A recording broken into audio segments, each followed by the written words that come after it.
Di suatu peristiwa, ibu-ibu yang bergerombol di dekat gerobak sayur Bu Salma itu tampak berbisik-bisik ketika Najwa lewat di depan mereka. Entah apa yang sedang mereka gosipkan. Najwa segera mempercepat langkahnya. Ia sudah tak enak hati dari tadi. Tindin! Suara klakson motor dari arah belakang mengejutkan Najwa. Mau berangkat kerja kan, Wak? Bareng yuk! Ajak Saiful dengan bibir tersenyum. Ia menghentikan motor Supra kesayangannya itu tepat di depan Najwa, atau yang biasa dipanggil orang-orang dengan sebutan Wawa. Enggak ah, aku naik angkutan umum saja, tolak Najwa. Ayolah Wak, sekalian ada yang mau aku ceritakan sama kamu. Najwa menghela nafas panjang. Ia menoleh ke arah ibu-ibu yang masih menatapnya tajam sambil mencibir. Akhirnya Najwa pun naik ke atas motor Saiful. Lalu dalam beberapa saat saja mereka sudah melesat meninggalkan ibu-ibu yang masih bergosip ria di dekat gerobak sayur Bu Salma. Apa yang ingin kau ceritakan, Ful? Tanya Najwa ketika mereka sudah berada di jalan besar. Kau tahu Sanah? Tanya Saiful. Sanah anaknya Mang Kasi? Saiful mengangguk. Tahulah, dia kan tetanggaku, Ful. Kenapa memangnya? Aku kasihan sama dia, Wak. Najwa mengerutkan alisnya.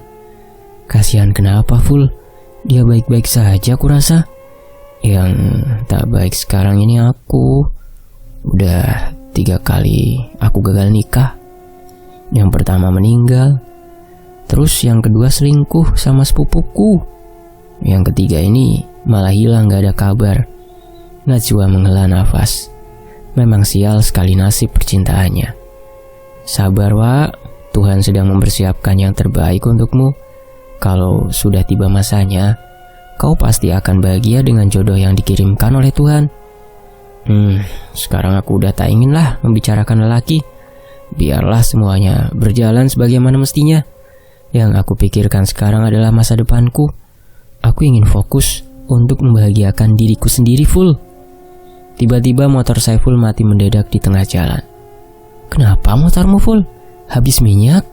Tanya Najwa sembari membantu Saiful mendorong motornya ke pinggir. Nggak pernah habis minyak lah. Biarpun butut-butut begini, tangkinya selalu kuisi full. Tiap bulan juga rutin ganti oli. Bantah Saiful tak terima motornya disebut kehabisan minyak oleh Najwa. Iya, jawabnya slow aja, bisa gak sih? Gak usah ngegas, orang aku cuma nanya, sungut Najwa. Ya maaf Wak, kau duluan saja Gi, biar aku yang bawa Richard ke bengkel, suruh Saiful. Mendengar Saiful menyebutkan nama motor kesayangannya itu, membuat perut Najwa seketika kram. Ia tergelak, tertawa terbahak-bahak di pinggir jalan sambil memegangi perutnya. Surupan kau? Richard? Kenapa Wak? Tanya Saiful dengan mata melotot. Maaf, aku kelepasan. Sinting, umbat Saiful lalu mendorong motornya untuk mencari bengkel. Di belakangnya Najwa masih sesekali tertawa. Sekitar 20 menit berjalan, barulah mereka menemukan bengkel yang buka. Bergegas Saiful dan Najwa mendorong motor itu ke arah bengkel pinggir jalan tersebut. Setelah ditanya keluhan motornya apa, orang bengkel itu pun mulai mengeceknya. Businya mati. Nah tuh kan apa aku bilang, ujar Saiful menatap Najwa. Apa? Tanya Najwa. Belum sempat Saiful menjawab pertanyaan Najwa, tiba-tiba ponsel milik Najwa berdering. Halo? Entah apa yang disampaikan orang di dalam panggilan itu. Yang pasti Saiful melihat raut wajah Najwa berubah menegang. Baik, Wawa akan kesana sekarang juga mah. Aku harus pergi Ful, ujar Najwa seraya memasukkan ponselnya ke dalam tas. Kemana Wak? Niniku sakit keras Ful. Ninimu yang di KH itu? Iya. Ya Allah jauhnya. Kau mau kesana sendirian? Iya Ful. Enggak, biar aku antar. Enggak percaya aku membiarkanmu pergi sendirian ke sana. Kalau ada apa-apa di jalan bagaimana, Wak? Tapi kamu kan harus kerja, Ful. Lagi pula, aku enggak tahu seberapa lama aku di sana. Wak, aku Aku akan mengantarmu. Masalah kerja jangan khawatir. Nanti setelah memastikan kau selamat sampai tujuan, aku akan langsung pulang ke sini. Itu malah akan sangat merepotkanmu, Ful. Enggak, jangan pikirkan itu. Setelah motornya hidup, Saiful langsung membawa Najwa kembali ke rumahnya untuk berkemas pakaian. Kita naik bis? Iya, emangnya kenapa? Kau mau membawaku naik motor ke sana? Memangnya kau tahu jalan? Saiful cengengesan menanggapi perkataan Najwa. Ia sendiri tak yakin akan sampai tujuan tepat waktu bila ke sana naik motor. Setelah mengantar motornya ke rumah serta mendapat izin dari orang tuanya, Saiful dan Najwa lalu naik angkutan umum menuju terminal bus. Kau sudah makan, Wak? Tanya Saiful. Udah, Ful. Tadi sarapan Indomie sama nasi. Sama, aku juga makan mie pakai nasi. Tapi lebih istimewa dari punyamu, karena sarapanku pagi tak ada ikan nasinya. Cukup lama mereka menunggu keberangkatan bus yang akan membawa mereka ke daerah KH itu. Dan ketika tiba waktunya berangkat, Saiful dan Najwa duduk bersebelahan. Kalau kau ingin tidur, tidurlah, Wak. Ini, nyandar di sini, ujar Saiful menepuk pundaknya sendiri. Perjalanan panjang pun dimulai. Kau tahu, usia nenekku itu sudah 99 tahun, Ful. Dan dia sudah sakit selama bertahun-tahun.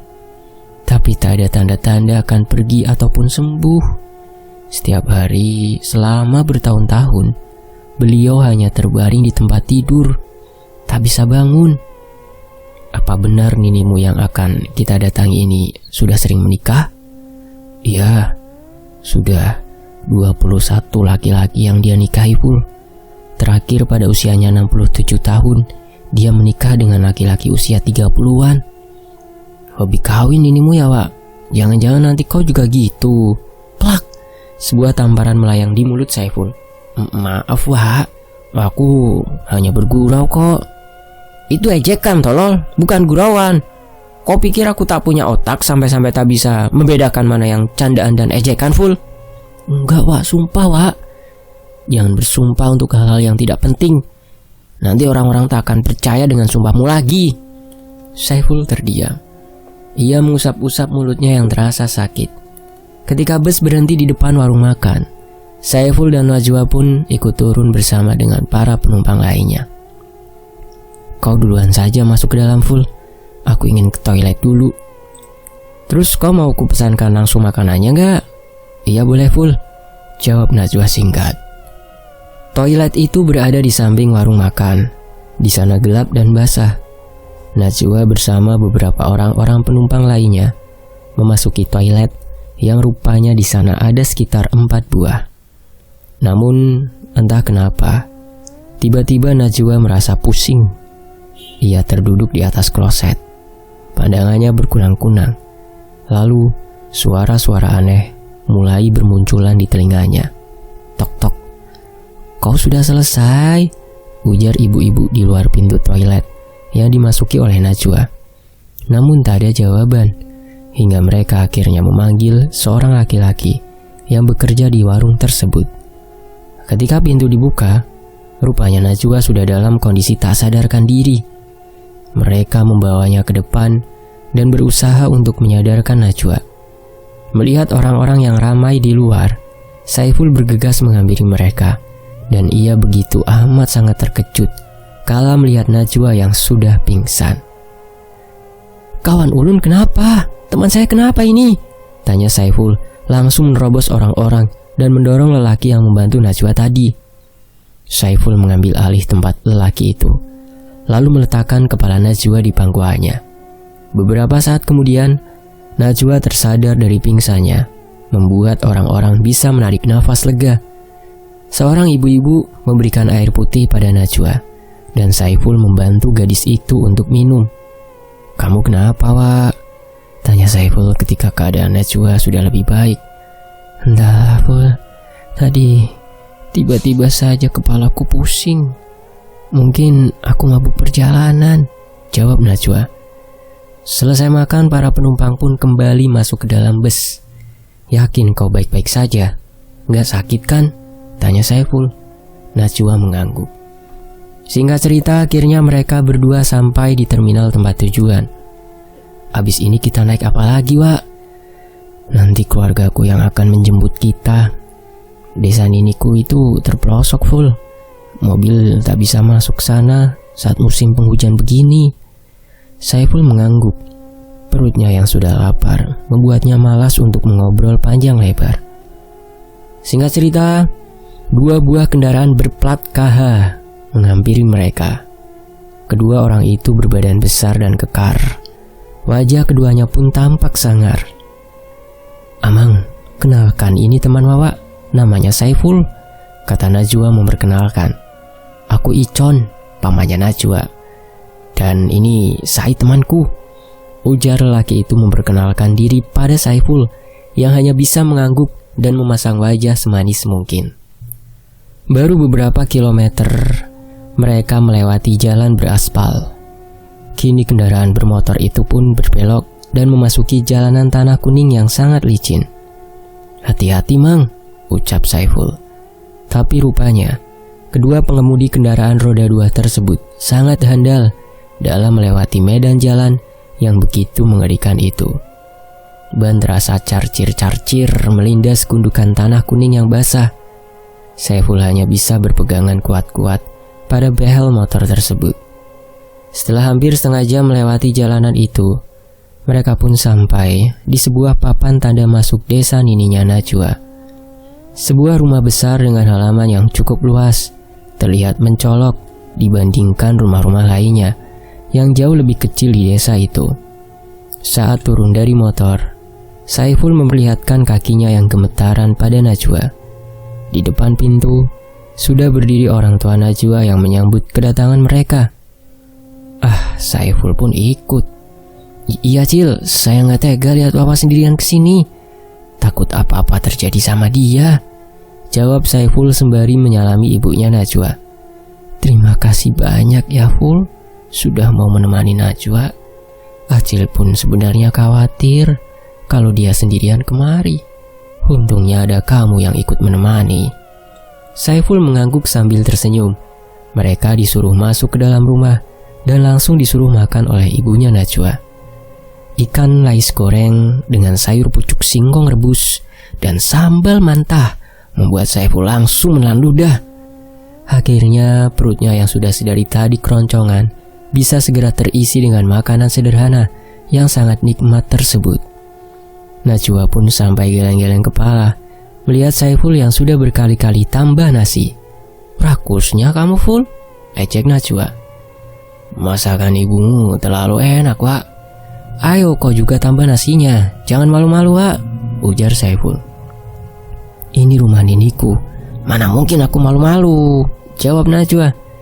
Selesai makan, Saiful langsung disuruh beristirahat di sebuah kamar oleh ibunya Najwa.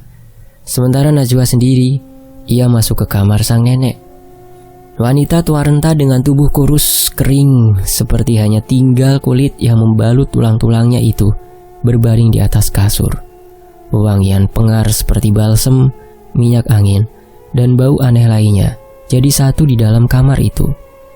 "Nini, ini Wawa datang nih," ucap Najwa pelan seraya memegang tangan neneknya. Wanita tua itu merespon dengan suara mirip geraman. Matanya terbuka. "Beliau sudah tidak bisa berbicara lagi, Wak," kata ibunya yang baru saja masuk ke dalam kamar. Najwa sangat kasihan dengan neneknya itu. Ia seketika kembali teringat masa-masa kecilnya dahulu. Jadi, ibu Najwa itu merupakan anak dari neneknya Najwa dengan suami keduanya. Sementara Icon yang tadi menjemput mereka adalah anak dari pernikahan ketiga neneknya. Dan kedua adik ibunya yang lain itu merupakan hasil pernikahan neneknya Najwa yang kelima. Setelah itu beliau sudah tak memiliki anak lagi dengan suami-suaminya yang lain. "Istirahatlah, Pak. Nanti ada yang ingin kubicarakan padamu," lanjut ibunya sembari menyentuh pundak Najwa yang saat itu tampak sedang melamun. Najwa menurut dan langsung beranjak dari duduknya. Ketika ia melewati kamar yang ditempati Saiful, ia mendengar suara Saiful yang sudah mendengkur. Di dalam kamarnya, Najwa memandangi langit-langit kamar. Matanya seakan enggan terpejam. Ia kembali mengingat kejadian dahulu ketika kekasihnya berselingkuh dengan sepupunya, keponakan kandung ayah Najwa.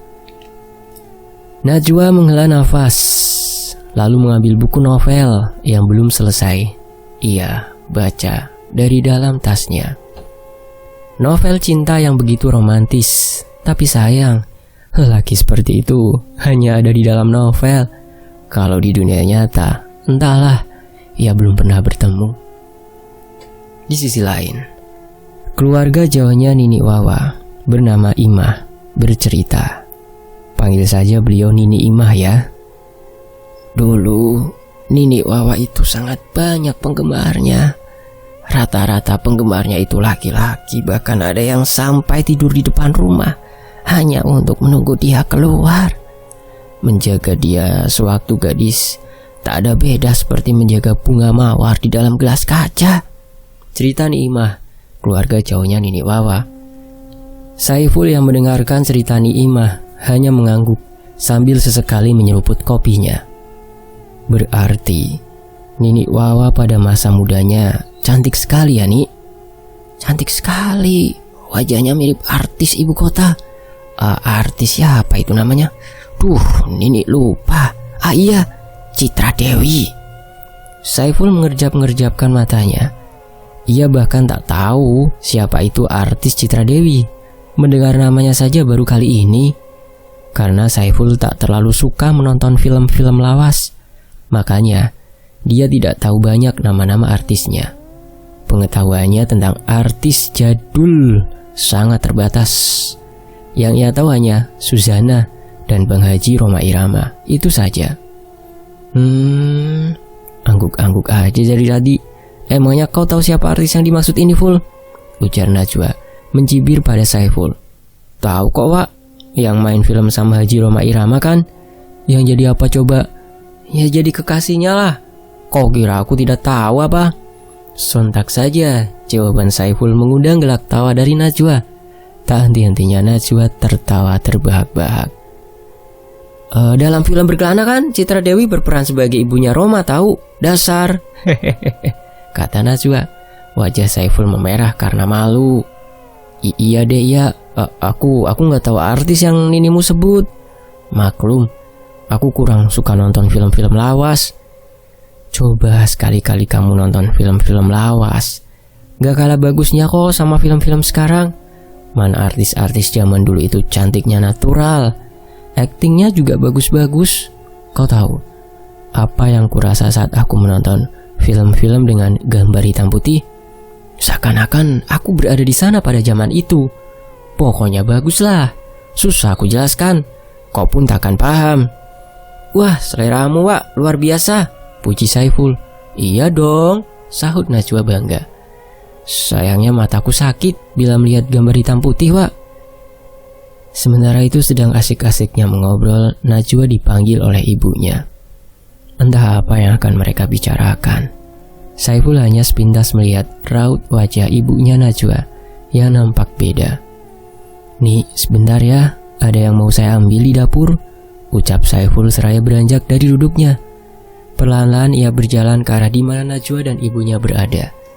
Sayup-sayup dari dalam kamar tidak tertutup rapat itu, Saiful mendengar obrolan kedua anak beranak tersebut. Obrolan itu terdengar sangat serius.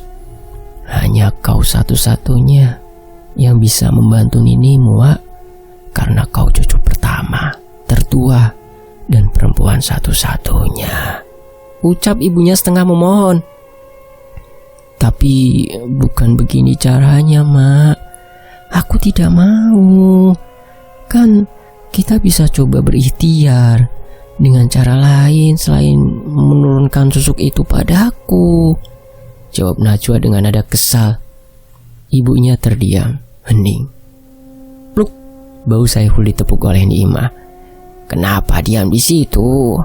Ayo kita lanjutkan obrolan kita tadi. Nini rasa senang mengobrol denganmu. Kau jadi pendengar yang baik untuk Nini.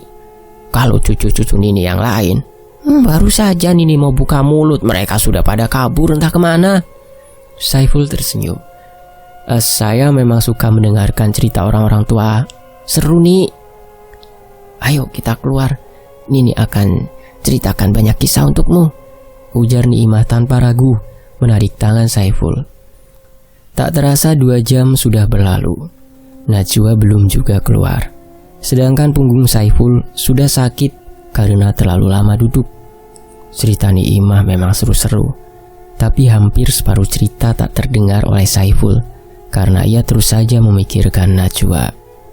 Di sisi lain, "Wak," panggil Saiful ketika Najwa hendak masuk ke dalam kamarnya. "Kenapa?" "Maaf, tadi aku dengar obrolan kamu dan Acil. Kamu bilang susuk." "Susuk apa itu, Wak?" Najwa terdiam. Helaan nafasnya yang berat terdengar. "Kau percaya aku kan, Wak? Kau bisa ceritakan semuanya padaku, biar aku bisa bantu kamu mencari jalan penyelesaiannya, Wak." Kalian belum tidur?" tanya ibunya Najwa yang tiba-tiba muncul, membuat Saiful menjadi sedikit kikuk. Tanpa berkata apa-apa, Najwa langsung masuk ke dalam kamarnya. Sementara Saiful sengaja berbahasa basi terlebih dulu pada ibunya Najwa. Malam itu, Saiful kesulitan memejamkan matanya. Tak seperti biasa. Bahkan di bus yang melewati jalanan berlubang pun Saiful bisa tertidur dengan nyenyak. Sangat berbeda dengan malam ini. Ia merasa matanya begitu segar dan tak akan tidur dalam beberapa jam ke depan. Ia bingung apa yang harus dilakukan pada saat seperti itu. Masa iya dirinya harus menghitung domba sampai 100 dulu baru bisa tidur? Seperti anak-anak TK saja. Sayup-sayup di luar, Saiful mendengar suara nyanyian yang merdu sekali. Lagu yang entahlah Saiful tak tahu judulnya apa, bahkan mendengarnya saja baru pertama kali. Rindu lukisan mata suratan, hatimu nan merindu, rindu bayangan nan meliputi paraseri wajahmu.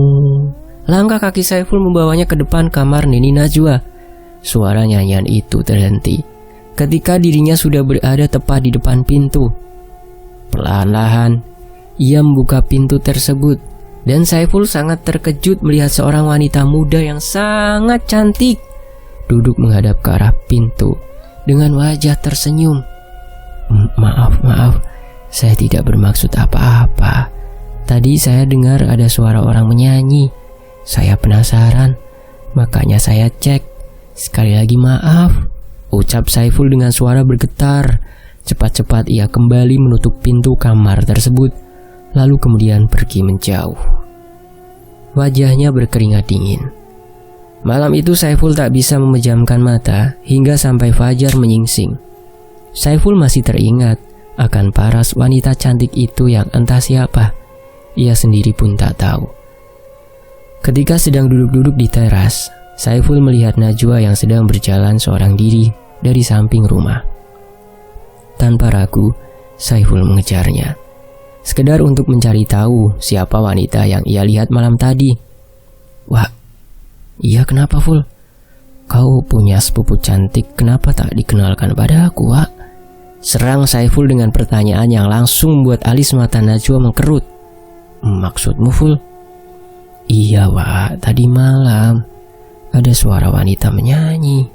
Suaranya bagus, tapi aku tidak pernah mendengar lagu itu sebelumnya. Dan saat aku mengikuti asal suara itu, aku melihat seorang wanita yang sangat amat cantik duduk menghadap pintu. Tentu saja ketika pintu terbuka, mataku dan matanya langsung bertemu. Setelah itu, aku langsung panas dingin. Salah tingkah. Aku rasa aku sudah jatuh cinta pada pandangan pertama, cerita Saiful. Najwa menggelengkan kepalanya. Ia juga meletakkan punggung tangannya di dahi Saiful, memastikan kalau sahabatnya itu tidak sedang sakit. Memangnya kamar yang mana yang kau masuki? Tanya Najwa kemudian. Tak perlu ditanya 2 kali lagi. Saiful menarik tangan Najwa dan membawanya ke sebuah kamar yang tak lain merupakan kamar sang nenek. Tapi keadaan ruangan itu sangat jauh berbeda dengan yang tadi malam dilihat oleh Saiful. Najwa menatap Saiful yang tampak melongo bingung. "Ini kamar perempuan yang kau lihat itu? Dasar gila." "Enggak, Wak. Iya, maksudku emang ini letak kamarnya. Tapi tadi malam itu kamarnya nggak begini, Wak." Najwa langsung menarik tangan Saiful untuk mengajaknya berkenalan dengan sang nenek yang terbaring lemah di atas tempat tidur. "Ini Saiful nih, temannya Wawa. Maaf mengganggu ya, Ni," ucap Najwa di dekat telinga nininya. Nenek tua itu menggeram pelan sebagai tanda ia merespon ucapan Najwa. Setelah itu mereka keluar dari kamar tersebut dan berpapasan dengan ibunya Najwa yang membawa nampan besar berisi nasi spanci beserta lauk pauk yang sangat banyak. Itu untuk nenek makan?" "Iya, Ful." "Lah, nggak salah tuh, banyak sekali, Wak." Najwa diam tak menjawab. Di waktu yang lain, siang itu, Saiful tertidur dengan sangat nyenyak di kamarnya, sementara Najwa diajak untuk berbincang serius oleh ibu dan saudara-saudara ibunya. "Kasihan nenekmu, Wak. Kalau bukan kau, siapa lagi yang akan menggantikan beliau?" ucap adik sang ibu. "Iya, Wak, nenekmu itu pasti sudah tidak kuat menahan rasa sakitnya. Karena seharusnya nenekmu itu sudah meninggal. Tapi karena susuk yang masih melekat di tubuhnya itulah yang membuatnya sulit untuk pulang. Bahkan seluruh tubuhnya sudah mati, Wak." Amang Icon pun menjawab, "Kalian sudah gila? Aku tidak setuju kalau Najwa yang harus menggantikan ibu. Itu salahnya.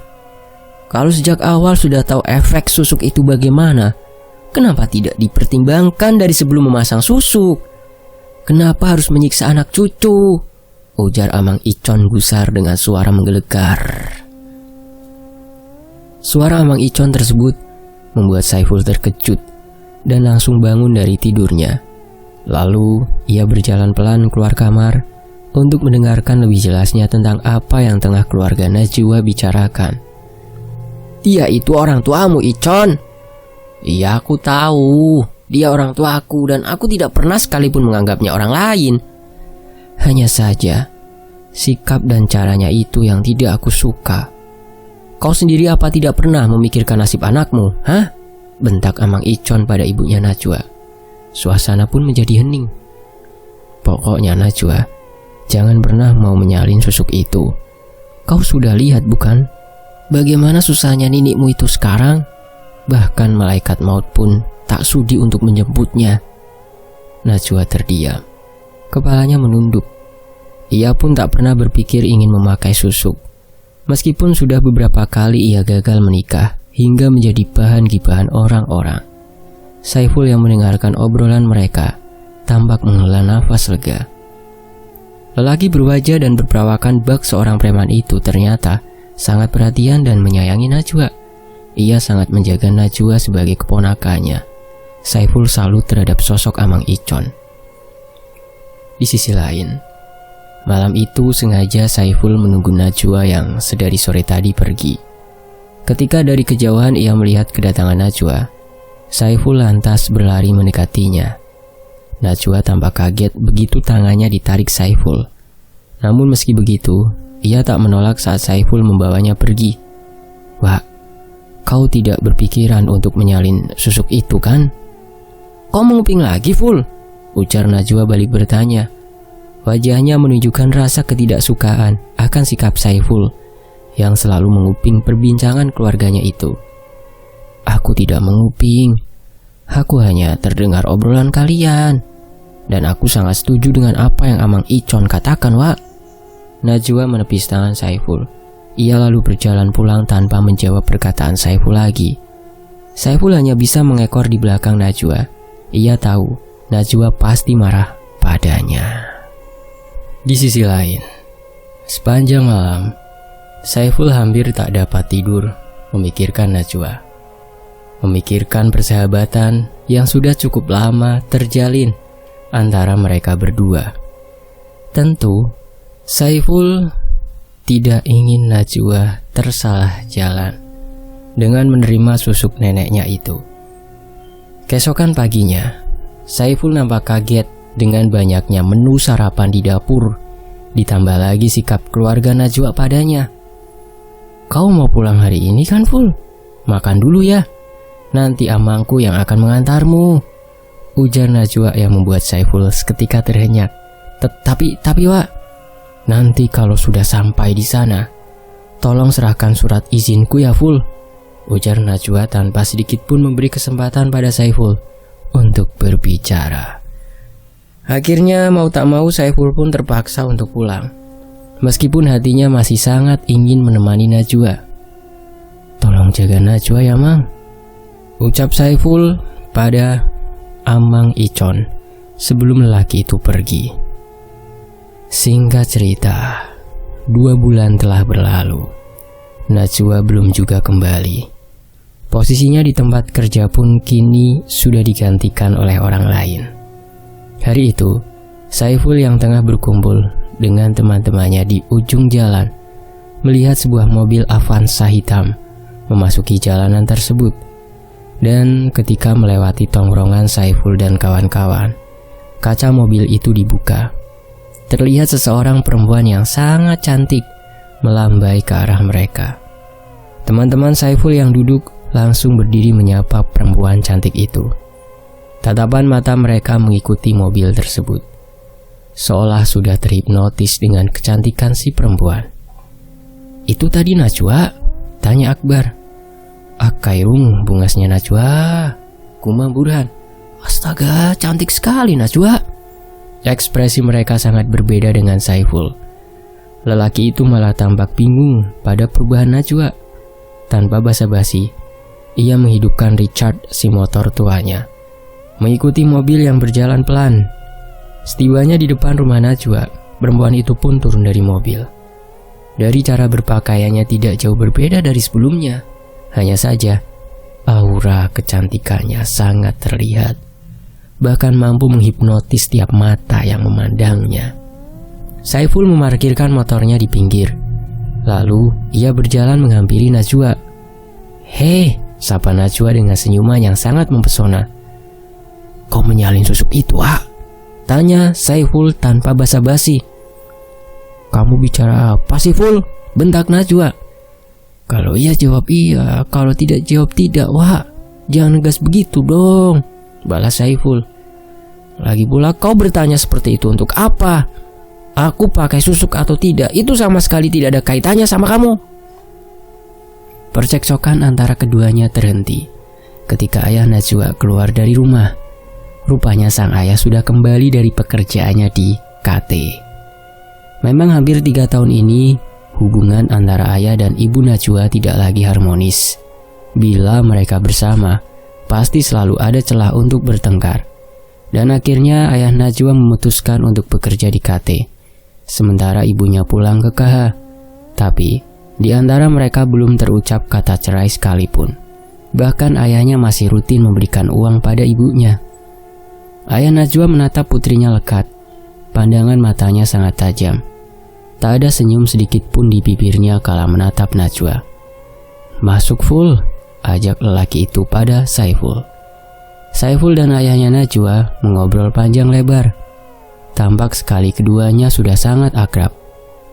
Semenjak kembalinya Najwa ke rumahnya, Saiful sudah beberapa kali melihat ia pulang dan pergi diantar oleh laki-laki yang berbeda-beda. Bagi Saiful, Najwa sangat berbeda sekarang. Seperti hari itu, Najwa diantar oleh seorang laki-laki berpakaian rapih dan menaiki mobil bagus. Beberapa ibu-ibu menatapnya tanpa berkedip. Lalu setelah mobil yang membawa Najwa itu pergi, mereka pun mulai bergosip. "Sudah jadi pelacur rupanya," ujar salah satu ibu-ibu itu. "Jangan suka bergosip yang tidak-tidak, Bu. Ingat, kalian juga perempuan dan punya anak perempuan. Jangan sampai apa yang ibu-ibu katakan itu malah berbalik ke anak cucu ibu," ujar Saiful gusar. Meski kecewa pada sikap Najwa, itu tidak membuat Saiful membiarkan saja orang-orang mengata-ngatai sahabatnya sedemikian rupa. Ibu-ibu itu terdiam dan menatap Saiful dengan wajah tak senang. Meski Kini Saiful tak lagi dianggap teman oleh Najwa, tapi ia masih sangat peduli terhadap perempuan itu. Ia bahkan berencana untuk membuat Najwa kembali menjadi seperti yang dulu lagi. 4 bulan sudah, kini Najwa katanya sudah menikah siri dengan seorang laki-laki berusia 40 tahunan yang merupakan seorang pengusaha kaya. Kehidupannya yang dulu sederhana pun kini sudah jauh berubah. Bahkan kini Najwa sudah mempunyai mobil dan sopir sendiri. Di rumahnya pun kini menggunakan jasa seorang ART. Namun di hari itu, ketika menjelang maghrib, ada sebuah mobil lain yang singgah di depan rumah Najwa. Beberapa orang turun dari dalam mobil. Sama sekali tak ada senyum di wajah mereka. Beberapa ibu-ibu yang masih mengobrol di sebuah teras nampak memperhatikan orang-orang itu dengan rasa penasaran. Siapa kira-kira orang-orang itu? Teman-teman Saiful yang berada di sekitar situ lantas langsung memanggil Saiful agar melihat apa yang terjadi pada Najwa. Karena setibanya di depan pintu rumah Najwa, orang-orang tersebut langsung menggedor-gedor pintu dan meneriaki Najwa. "Dasar perempuan gatal, perusak rumah tangga orang, buka pintunya pelacur!" teriak salah satu ibu-ibu yang tampaknya sangat bernafsu, ingin sekali masuk ke dalam rumah tersebut. Sontak saja, dengan perkataan yang sangat kasar dan diucapkan dengan lantang tersebut, membuat ibu-ibu yang tadi mengobrol di teras rumah langsung mendekat untuk sekedar memuaskan rasa penasaran mereka yang di kemudian hari akan menjadi bahan gibah yang panas. Saiful dan salah satu temannya yang baru tiba di sana langsung berusaha membubarkan orang-orang itu.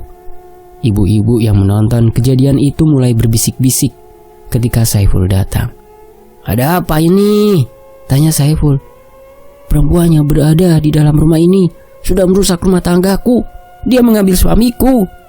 "Perempuan yang mana, Bu? Ini rumah teman saya. Mungkin Ibu salah rumah." "Tidak mungkin saya salah rumah. Orang suruhan saya sudah memata-matai suami saya kok. Dan baru sekarang ketahuan di mana suami saya menyembunyikan pelacur itu."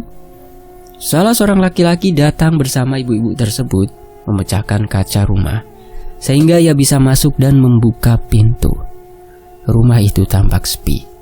Namun Saiful tahu pasti Najwa bersembunyi di dalam kamarnya.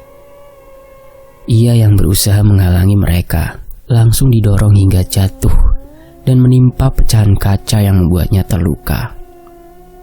Mereka mencari-cari keberadaan Najwa di setiap sudut rumah, hingga akhirnya mereka menemukan kamar ART Najwa yang terkunci dari dalam.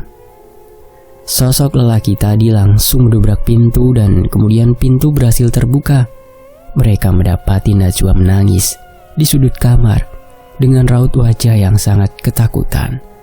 Saiful yang terluka berusaha untuk bangkit. Ia menerobos kerumunan orang-orang itu hingga akhirnya ia berhasil masuk ke dalam kamar. Ia melindungi Najwa dari amukan si ibu yang memukulnya dengan barang apapun yang berhasil ia raih dari meja milik ART. Hingga tidak lama kemudian, suara Pak RT dan Kades yang datang bersamaan menghentikan mereka semua. Saiful masih memeluk Najwa yang terisak. Rambut di atas kepala Najwa hilang tercabut saat ibu-ibu tadi menariknya dengan sangat kuat. Sementara Saiful sudah berdarah-darah. Kepalanya juga berdarah setelah dipukul dengan benda yang entah Saiful pun tak tahu.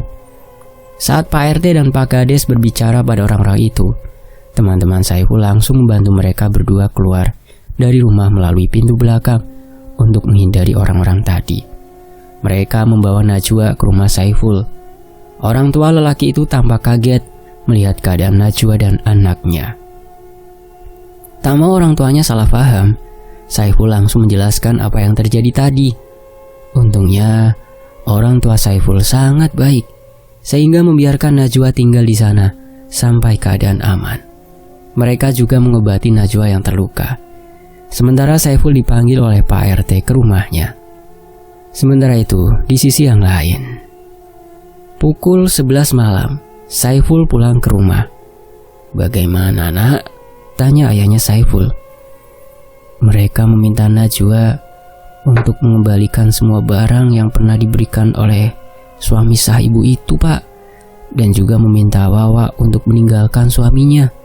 Kalau tidak, mereka...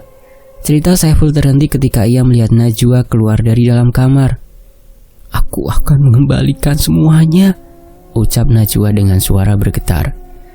"Jadi benar kau sudah menikah siri dengan lelaki itu?" tanya Saiful pelan. Najwa mengangguk. Ayah Saiful meninggalkan mereka berdua agar keduanya lebih leluasa untuk mengobrol. "Dan apa benar dugaanku kalau kau juga sudah menyalin susuk itu?" Lagi-lagi Najwa mengangguk. Ia sudah tak ingin berbohong lagi pada Saiful, lelaki yang merupakan sahabat baiknya itu yang tulus menyayanginya. "Wak, kau sudah sangat berubah sekarang.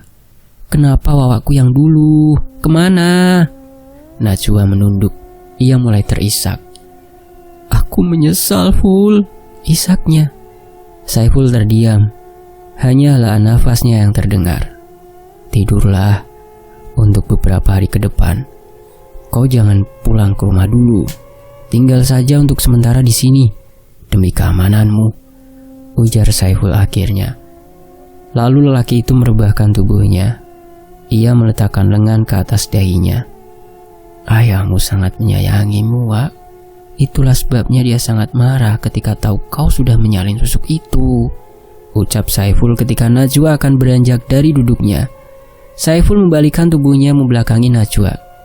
Najwa tahu Saiful pasti sangat kecewa padanya. Keesokan paginya, Najwa diajak sarapan bersama orang tua Saiful. Tapi di sana hanya ada mereka bertiga saja.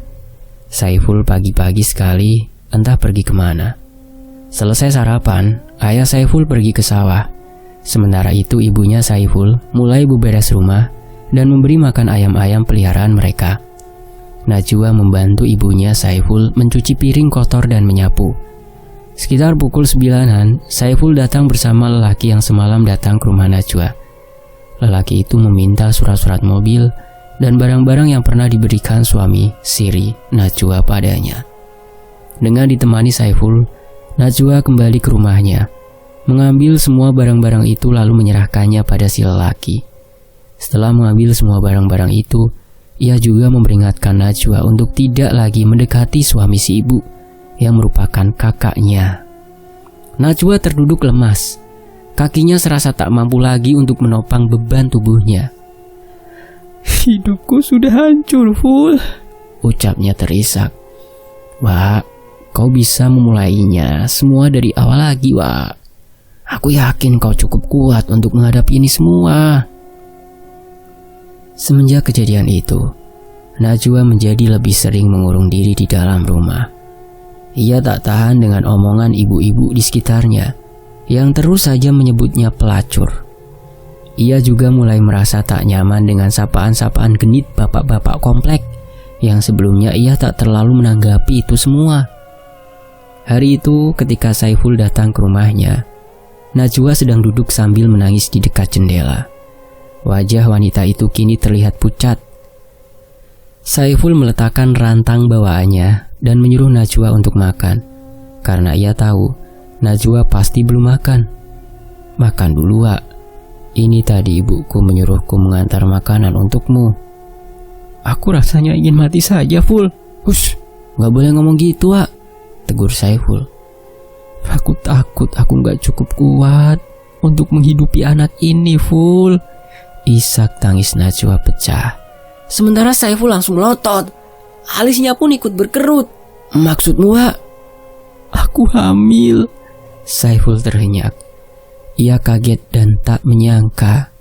Tapi untuk beberapa saat kemudian, ia langsung menenangkan Najwa. "Kalau kau bersedia, aku akan menikahimu, Wak." "Tidak semudah itu, Ful. Apalagi aku belum ditalak." Lelaki itu menghilang tanpa kabar. "Kau tahu alamatnya? Biar aku cari dia, Wak." "Yang aku tahu cuma alamat kantornya, Ful." "Kalau begitu berikan alamatnya, biar aku kesana.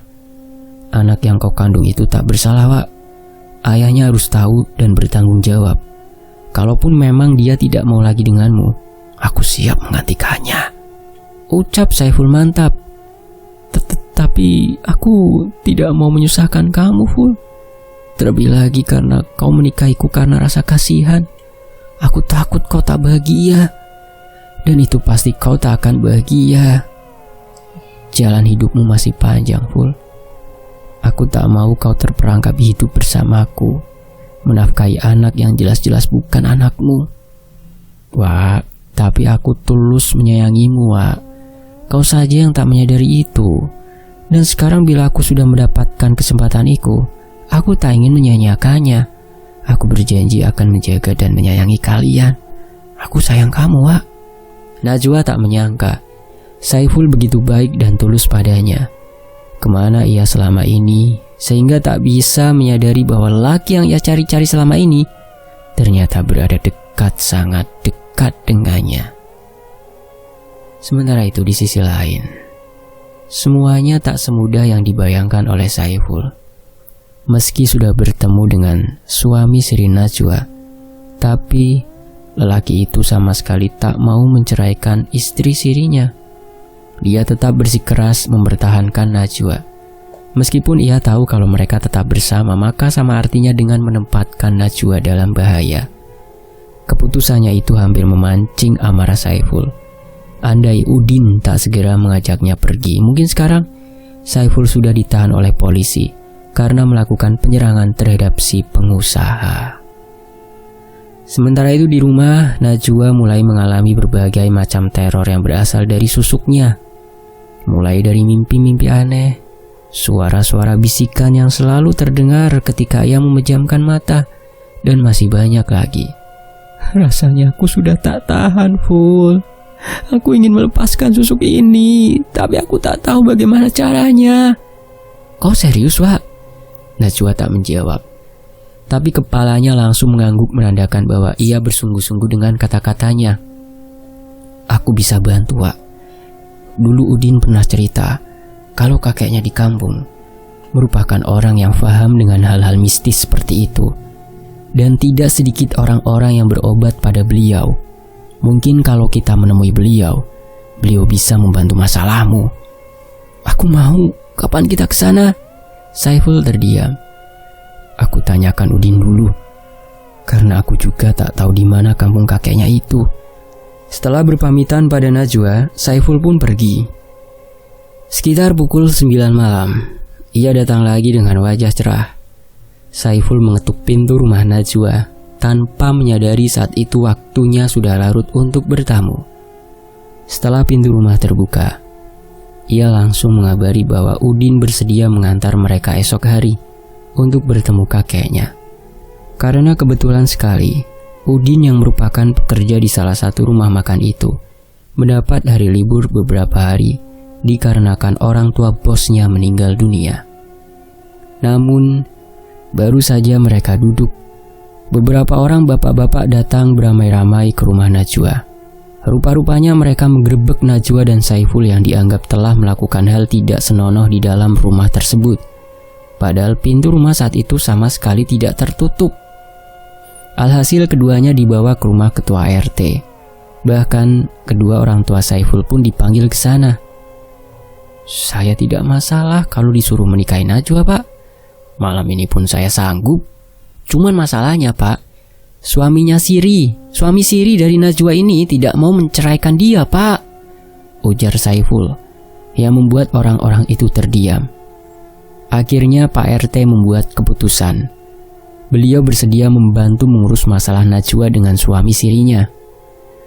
Tentu semua ini butuh waktu dan proses yang tidak mudah, ujar Pak RT mengakhiri pertemuan malam itu. Sementara itu pagi-pagi sekali Pak RT dan Saiful pergi menemui istri sah dari suami sirinya Najwa. Mereka meminta bantuan pada wanita itu agar membujuk suaminya untuk menceraikan Najwa. Kalian tenang saja, aku akan urus semuanya. Akan aku pastikan dia menceraikan wanita itu, ujarnya dengan suara tegas. Terima kasih, Bu, ucap Saiful. Hari-hari berlalu begitu cepat. Najwa lelah menunggu proses perceraian yang tak semudah dibayangkan. Apalagi suami sirinya itu benar-benar tak mau menjatuhkan talak pada Najwa. Tapi untungnya Semua itu di bawah pantauan istri sah suami Sri Najwa, jadi prosesnya tidak terlalu berbelit-belit.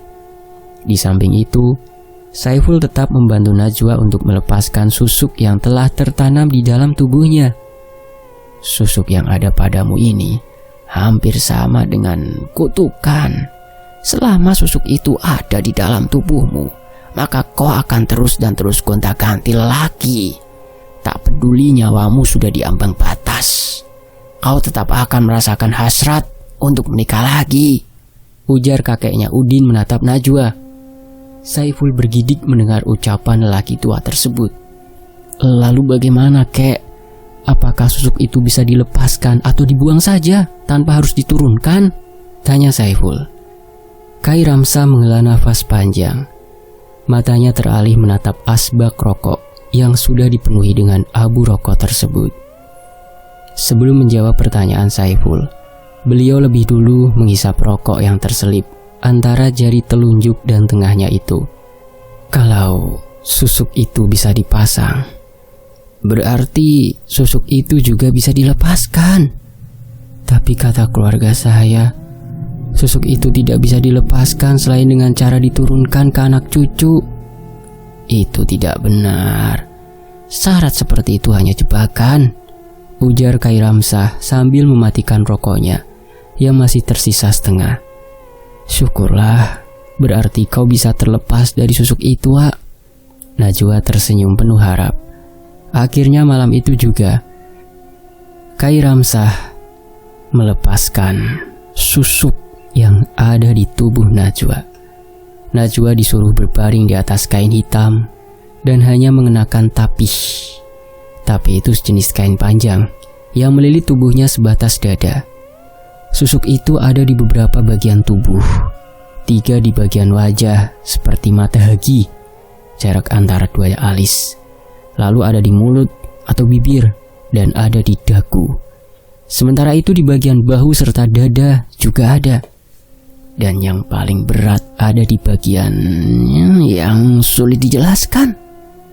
Saat baru mulai prosesnya saja, Najwa sudah mulai merasakan sakit yang teramat sangat di bagian wajahnya. Rasanya sama persis seperti daging yang dikoyak atau dicongkel dengan pisau. Saiful sesekali menutup matanya. Ia benar-benar tak tega melihat proses tersebut. Apalagi ketika ia melihat benda merah bercampur daging yang keluar dari dagu Najwa. Setelah selesai mengeluarkan 3 benda kecil bercampur daging itu, Kai Ramsah berhenti sejenak untuk mengumpulkan tenaga dan memberikan waktu untuk Najwa beristirahat. Saiful melihat dari sudut mata Najwa mengalir air matanya. Ia tahu proses pelepasan susuk itu tadi pasti sangat menyakitkan. Susuk ini bisa disebut sudah sangat matang atau kuat. Biar memakan apapun, tak akan bisa meleburkan susuk itu.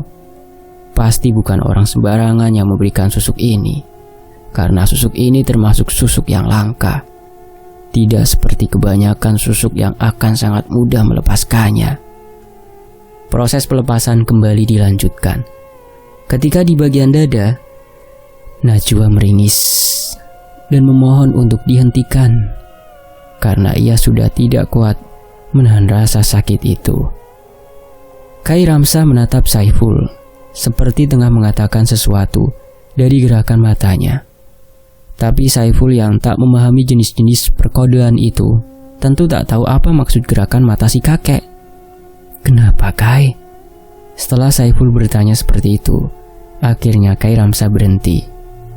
Ia menarik nafas berat. Sepertinya ada sesuatu yang tengah terjadi. Ambilkan air putih itu, ujarnya menunjuk pada gelas air putih yang sudah terbuka sejak tadi. Setelah menerima gelas berisi air tersebut, Kai Ramsah langsung memberikannya pada Najwa. Dan beberapa kali beliau mengusapkan air tersebut pada wajah Najwa hingga akhirnya Najwa kembali tenang. Lalu proses pelepasan susuk itu pun kembali dilanjutkan. Singkat cerita, beberapa saat kemudian semua susuk yang terpasang di tubuh Najwa berhasil dilepaskan. Tapi setelahnya Najwa merasa sangat kelelahan. Sakit di sekujur tubuhnya sangat terasa, sehingga malam itu mereka terpaksa menginap di rumah Khairamsah. Oleh Khairamsah, Najwa dan Saiful dinasehati tentang banyak hal baik. Dan keesokan harinya, ketika akan pulang, Najwa diberikan air putih di dalam sebuah botol yang diharuskan meminumnya sampai habis. Keadaan mulai membaik. Namun sekitar seminggu setelah pelepasan susuk tersebut, wajah Najwa mulai ditumbuhi jerawat. Awalnya hanya 1 atau 2 jerawat yang muncul. Namun lama-kelamaan, jerawatnya mulai semakin bertambah banyak. Ketika diperiksa ke dokter, kata dokter itu hal wajar, karena saat itu Najwa tengah hamil. Singkat cerita, kehamilan Najwa kini sudah memasuki usia 9 bulan. Setiap hari-harinya selalu ada Saiful yang menemani. Bahkan Najwa sendiri kini sudah tinggal di rumah Saiful. Karena seperti kata ibunya Saiful, beliau bisa mengawasi Najwa yang tengah hamil besar itu kapanpun. Jadi Najwa akan aman selama tinggal di sana. Saat tiba waktunya melahirkan pun, Saiful selalu berada di dekat Najwa untuk menemaninya, memegang erat tangannya. Meski bukan anak dari Saiful, tapi orang tuanya sangat menyayangi anak Najwa, sama seperti menyayangi cucu kandung mereka. Najwa pun dijaga seperti anak sendiri. Pantangan-pantangan ibu setelah melahirkan pun Najwa jalani dengan hati bahagia. Meski ia dilarang makan ini dan itu oleh ibunya Saiful, dengan alasan kesehatan. Karena memang ibu yang baru melahirkan tak boleh makan makanan berminyak dan berbagai macam makanan lainnya yang termasuk dalam makanan pantangan. Tapi tak jarang Saiful membelikan makanan-makanan yang ingin Najwa makan secara diam-diam. Seperti malam itu, ia membawakan bakso, martabak terang bulan untuk Najwa. Ia mengantarnya pun melalui jendela kamar. Tanpa ia ketahui bahwa ibunya malam itu ada di kamar Najwa, tengah membantu Najwa untuk menidurkan bayinya. Mendengar Saiful yang meminta dibukakan jendela, ibunya langsung memberi kode pada Najwa untuk segera membukakan jendela. Sementara ibunya Saiful mendengarkan apa yang dikatakan oleh Saiful dengan alis berkerut. "Ini Wak, makan ya. Aku belikan untukmu bakso, martabak dan terang bulan. Kasihan kamu. Setiap hari dikasih makan rebus-rebusan dan bakar-bakaran saja," ujar Saiful berbicara dengan lancarnya. Padahal Najwa sudah memberikan kode gerakan mata padanya untuk memberitahukan keberadaan sang ibu yang berada di dalam kamar tersebut. Tapi yang namanya Saiful, ia tak mengerti tentang kode-kodean seperti itu. "Oh, jadi ini yang kamu lakukan, Ful?" tegur ibunya yang langsung beranjak dari kasur. "Astaga naga, mati aku!" ujar Saiful langsung kabur. Tak ingin kena semprot dari ibunya sendiri. Dasar, dia tak tahu apa makanan-makanan seperti ini pantang untuk ibu yang baru melahirkan. Ini makanan berlemak, berminyak, pedas. Kau kan menyusui. Kalau makananmu tidak sehat, maka bayimu yang akan sakit. Akhirnya gara-gara perbuatan Saiful malam itu, Najwa lah yang terkena nasihat panjang lebar dari ibunya Saiful. "Nanti setelah pantang, jangankan bakso seperti ini. Kau mau makan naga pun bisa." "Tetapi saya tidak meminta diberikan ini semua pada Saiful, Bu," ucap Najwa membela diri. "Iya betul, dia itu emang kurang ajar. Dan kalau dia ada lagi memberikan makanan-makanan seperti ini, jangan kau makan. Kalau sudah lewat masa pantang, ibu akan memasakkan makanan yang enak-enak untukmu." Setelah puas menasehati Najwa, ibunya Saiful pun keluar. Najwa menghela nafas lega. Tok tok tok, suara ketukan di jendela. "Maaf ya Wak, gara-gara aku kau jadi dimarahi ibu." "Itu bukan marah namanya, Ful. Ibu menasihatiku. Besok kau jaga-jaga karena aku yakin kau yang akan dimarahi." Mendengar itu, Saiful ketar-ketir. Kemarahan ibunya adalah yang sangat ia hindari. Kalau ayahnya yang marah, Saiful masih bisa menerima, karena mereka hanya akan saling diam-diaman. Itu pun kalau Saiful yang meminta maaf lebih dulu, maka marah ayahnya akan langsung hilang. Berbeda dengan ibunya, yang akan memukul dengan benda apapun yang ada di sekitarnya. Dan tentu satu kesalahan Saiful itu akan diungkit ribuan kali oleh sang ibu.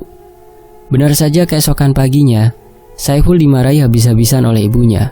Bahkan wanita itu sesekali memukulkan sendok kayunya pada Saiful. Najwa yang melihat itu tampak tersenyum. Hangatnya keluarga ini, batin Najwa. Ketika usia anaknya sudah genap 6 bulan, Saiful melamar Najwa. Mereka menikah dengan sederhana. Ayah Najwa pun datang, tapi tidak dengan ibunya. Dari keluarga ibu Najwa, hanya Amang Icon yang datang.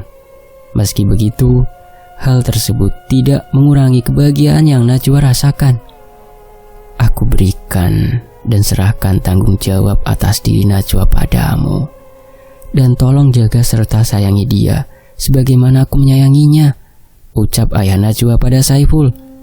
Aku yakin kau akan mampu membahagiakan keponakanku ini, ujar Amang Icon. Setahun berlalu, Najwa kini melahirkan anak hasil buah cintanya dengan Saiful. Tapi kehadiran anak kedua Najwa itu sama sekali tak mengurangi kasih sayang keluarga Saiful terhadap anak pertama Najwa. Meskipun hidup dengan sederhana, tapi menjalani hidup dengan sangat bahagia. Dan kisah ini pun selesai.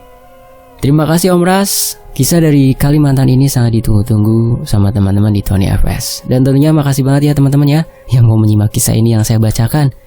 Semoga terhibur dan nantikan kisah Om Ras di video berikutnya. Saya pamit, wassalamualaikum warahmatullahi wabarakatuh. Alhamdulillahirrabbilalamin.